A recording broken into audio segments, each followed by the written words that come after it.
Hello viewers, আসসালামু আলাইকুম। আজকে আমি নিয়ে এসেছি একটা নতুন ভিডিও। আজকে আমি ওল, মাংস আর আলু দিয়ে একটা রেসিপি করে দেখাবো। সেই জন্য এই ওলটাকে আমি কুটে নেব। এখানে আমি 500 গ্রাম ওল নিয়েছি।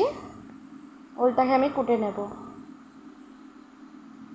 পিস পিস করে কুটে নেব।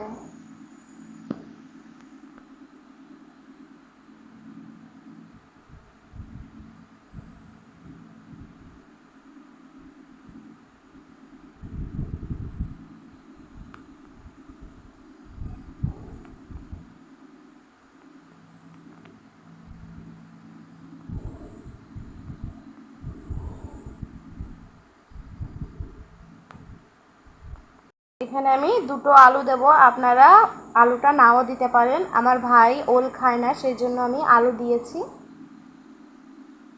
দেখুন, এখানে আমি মাংস নিয়েছি। এখানে আমি কড়াই বসিয়ে দিয়েছি। কড়াইতে পেঁয়াজ কুচি, সরিষার তেল দিয়ে দিয়েছি। এবার এটাকে খুব ভালো করে ভেজে নেব।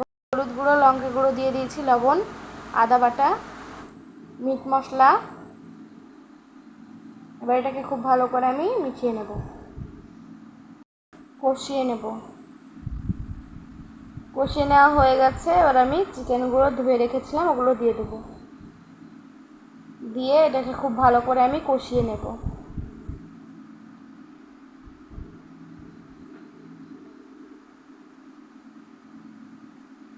দেখুন বন্ধুরা, কষিয়ে নেওয়া হয়ে গেছে। এবার আমি কেটে রাখা ওল আর আলুগুলো দিয়ে দেব।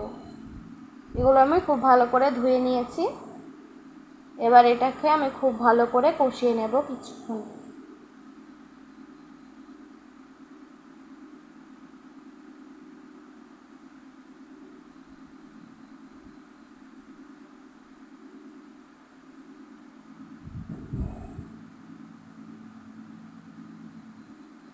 কষিয়ে নেওয়া হয়ে গেছে। এবার এতে আমি জল দিয়ে দেব।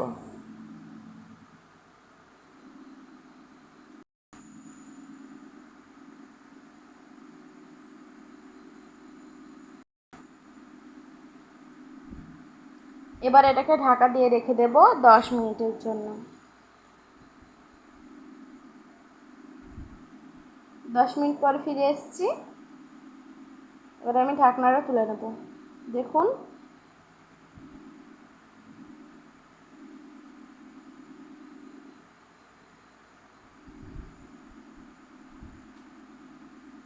আলুটা সেদ্ধ হয়েছে কি আমি দেখে নেব।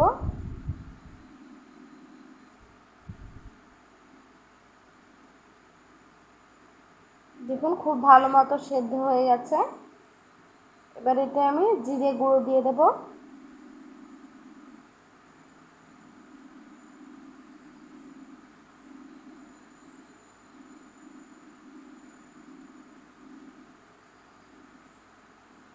দেখুন, জিরে গুঁড়ো দিয়ে দিয়েছি। এখানে আমি 3টে এলাচ গুঁড়ো করে দিয়ে দিয়েছি। এবার এটাকে কিছুক্ষণ নেড়ে আমি নামিয়ে নেব। ঝোলটা আমি একটু বেশি রেখেছি, কারণ ওলের ঝোলটা টেনে নেবে, সেই জন্য। দেখুন, তরকারিটা আমি নামিয়ে নিয়েছি। দেখুন বন্ধুরা, ওলের ঝোলটা কতটা টেনে নিয়েছে।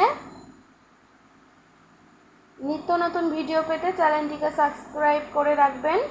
ভালো লাগলে বন্ধুদের সাথে শেয়ার করবেন।